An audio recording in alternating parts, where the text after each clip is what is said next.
오늘도 평안하신가요? 전설야화입니다. 구독과 좋아요, 알람 설정 꼭 눌러주세요. 전설야화, 지금 시작합니다. 옛날 어느 시골 마을에 가난한 농부의 아들 칠삼이 살고 있었습니다.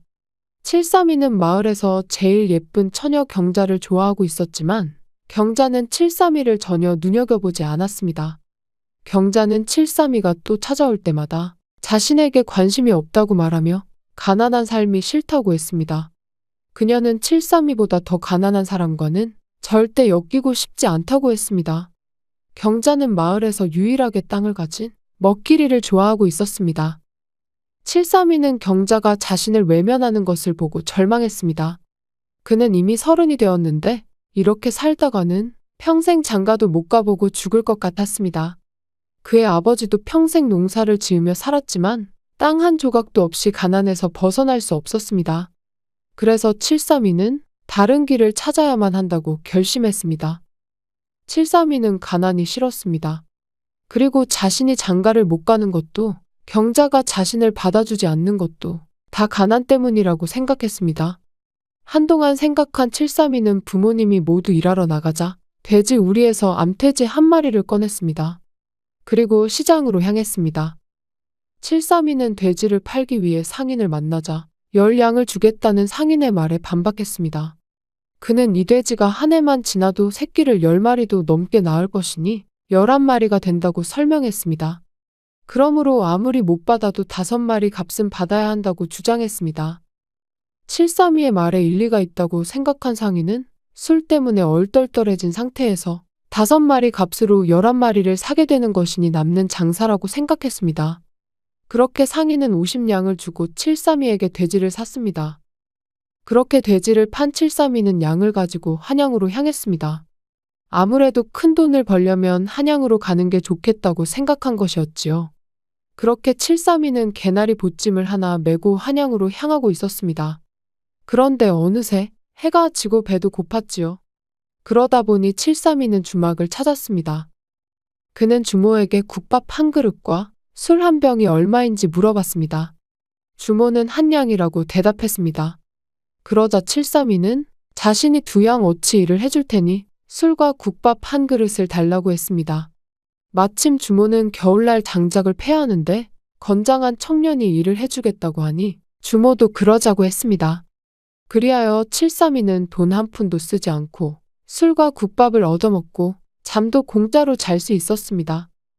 다음 날 아침 일찍 장작을 패기 시작한 칠삼이는 어찌나 힘이 좋은지 장작 패는 솜씨가 아주 좋았지요. 겨울을 앞둔 쌀쌀한 날씨인데도 칠삼이의 몸에서는 땀이 줄줄 흐르고 있었습니다. 그러다 보니 칠삼이는 우통을 벗고 장작을 패기 시작하였답니다. 장작 패는 소리에 주모가 일어나 나와 보니 우락부락한 근육질의 사내가 장작을 패고 있는 것이었지요. 그러다 보니 주모는 가슴이 설레는 것이었습니다. 주모는 서방도 없이 홀로 살다 보니 사내가 그리웠습니다. 하지만 마음에 드는 사내가 없었지요. 그런데 주모는 칠삼이를 보고 홀딱 반해버렸습니다. 주모는 칠삼이에게 쉬엄쉬엄 하라고 말했습니다. 칠삼이의 등줄기에는 땀이 폭포수처럼 흐르고 있었습니다. 칠삼이는 주모에게 고맙다고 했습니다.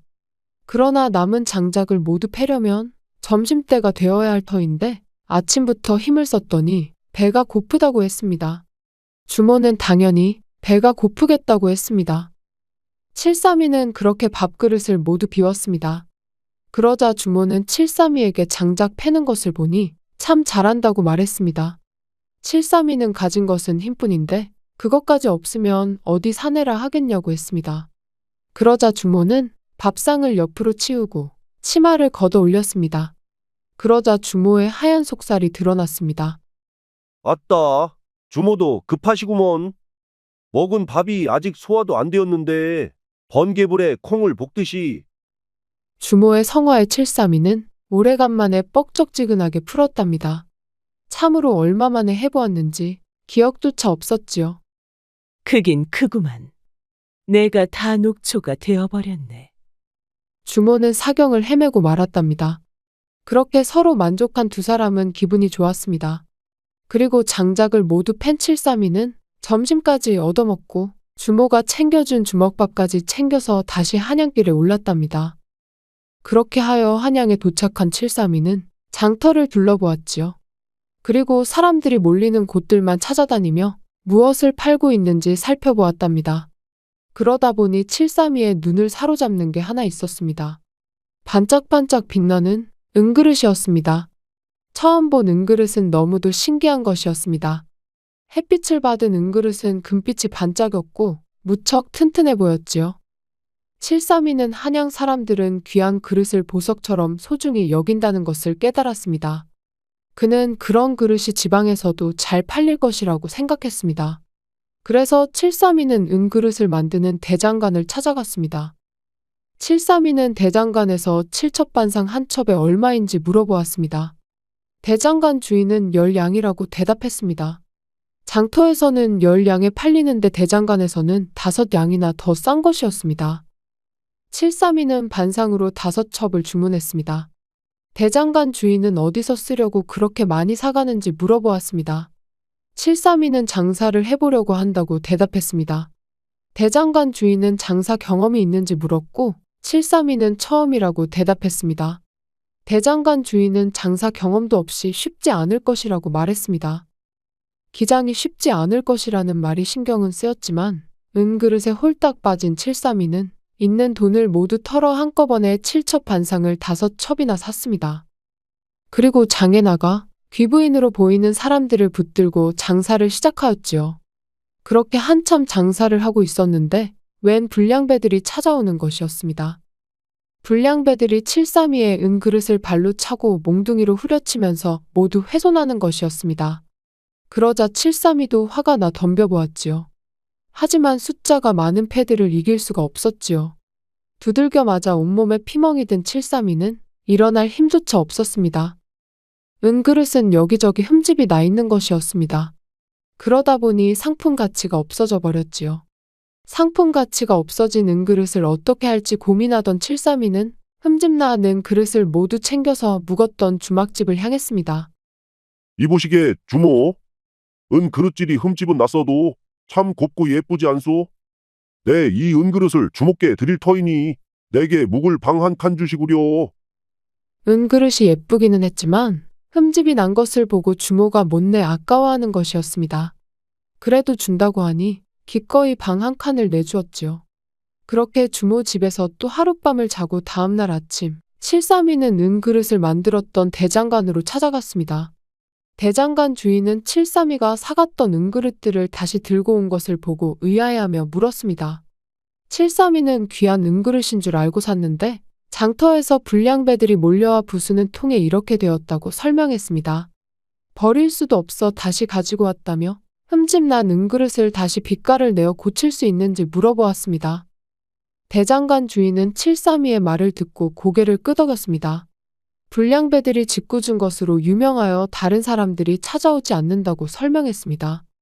은그릇은 주로 지방으로 판매되는데 한양에서는 자주 찾아오는 불량배들 때문에 아무도 장사하려 들지 않는다고 덧붙였습니다.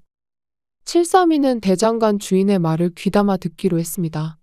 그러자 대장간 주인은 흠집 난 은그릇들을 다시 재활용하여 반짝이게 만들 수 있다고 설명했습니다. 다만 일주일 정도 시간이 걸리고 힘도 필요하다고 했습니다. 대장간 주인은 재활용하는 방법을 잘 알려줄 테니 칠삼이도 열심히 도와주면 은그릇 만드는 법을 배울 수 있을 것이라고 제안했습니다. 칠삼이는 대장간 주인의 제안을 흔쾌히 승낙했습니다. 대장간 주인은 금방 흠집난 은그릇을 재활용하여 새 것처럼 만들어 주었지요. 칠삼이는 대장간 주인의 도움을 받아 다시 장터에 나갔습니다. 이렇게 반짝반짝 빛나는 은그릇을 보았소. 이 그릇으로 밥을 먹으면 얼마나 맛이 좋은지 몰라. 칠삼이의 말을 듣고 지나가던 사람들이 은그릇을 사기 시작했습니다. 그러다 보니 칠삼이는 장터에서 은그릇을 팔며 돈을 벌기 시작했지요. 하지만 얼마 안 가서 또다시 불량배들이 나타나 칠삼이를 괴롭혔습니다. 그러자 칠삼이는 꾀를 내어 귀부인들이 사는 동네로 은그릇을 들고 찾아가 한 집 한 집 찾아다니며 팔기 시작했습니다. 한 귀부인이 은그릇을 보고 어디서 구하였냐고 묻자 칠삼이는 소인이 직접 만든 은그릇이라며 귀부인이 쓰신다면 영광이라고 답했습니다. 귀부인들은 732의 말을 듣고 은그릇을 사기 시작했습니다. 그렇게 732는 점점 돈을 벌어갔습니다. 그러다 732는 은그릇을 팔고 있던 중 한 집을 찾게 되었습니다. 그 집은 한 귀부인이 살고 있었고 딸이 하나 있었습니다. 그 딸은 정신이 온전하지 않아 약간 어리숙했지요. 하지만 귀부인은 딸을 사랑하였고 732가 팔던 은그릇을 사기 시작했습니다. 자네, 은그릇을 참 잘 만드는구려. 그런데 자네가 이 은그릇을 만들었다고 했지 않나? 예, 귀부인. 제가 직접 만들었습니다. 그럼 이 은그릇을 우리 집에서 만들어줄 수 있겠나? 예, 그리하겠나이다. 그렇게 732는 귀부인의 집에서 은그릇을 만들기 시작했습니다. 귀부인은 732에게 잘해주었고 딸을 사랑하는 마음의 딸을 732에게 시집 보내고 싶어 했지요. 그런데 732는 마음속에 이미 경자가 있었습니다. 하지만 경자는 자신을 외면했었지요. 그래서 732는 마음이 아팠지만 귀부인의 딸과 결혼하기로 했습니다. 그렇게 732는 귀부인의 집에서 은그릇을 만들며 행복하게 살았습니다. 732는 은그릇을 팔며 엄청난 부를 쌓았고 그의 재능과 노력 덕분에 성공을 거두었습니다. 경자를 잊으려 했으나 그럴수록 더 선명하게 떠오르는 경자의 모습에 괴로워했습니다. 매일 밤 732는 경자와 함께했던 추억을 떠올리며 잠을 이루지 못했습니다. 귀부인 집 딸과의 결혼이 현실적으로는 더 나은 선택이라는 것을 알면서도 마음은 경자에게로 향해 있었습니다. 한편으로는 경자가 자신을 기다리고 있을지도 모른다는 생각에 가슴이 아팠습니다. 그러다 보니 732는 시간이 날 때마다 경자의 소식을 물어보았습니다. 어느 날 732는 마을에서 소식을 들었습니다. 경자가 먹기리와 결혼했지만 행복하지 않다는 것이었습니다. 그러자 732는 마음이 아팠습니다. 하지만 이미 자신은 귀부인의 딸과 결혼했기 때문에 어쩔 수 없었지요. 732는 결국 결단을 내리기로 했습니다. 결혼식을 앞두고 있는 날, 그는 귀부인 집 딸에게 자신의 진심을 털어놓았습니다. 미안합니다. 저는 당신에게 진심으로 다가갈 수 없습니다. 제 마음속에는 다른 여인이 있습니다. 귀부인 집 딸은 놀랐지만 732의 솔직함에 경의를 표하며 이별을 받아들였습니다. 732는 곧장 경자가 있는 마을로 돌아갔습니다. 마을로 돌아온 732는 경자를 찾아갔고 경자는 732가 불을 쌓고 돌아온 모습을 보고 놀랐습니다. 경자는 732가 이렇게 성공할 줄은 몰랐다고 생각했습니다. 732는 경자의 손을 잡고 말했습니다. 경자야, 이제야 진정한 행복을 찾았소. 내가 나의 전부야. 그리하여 경자는 가난했던 732가 불을 쌓은 모습을 보고 드디어 732와 결혼을 결심하게 되었습니다.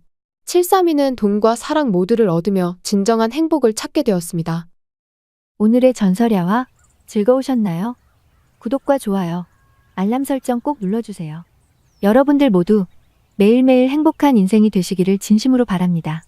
전설야화를 꼭 다시 찾아주세요. 감사합니다.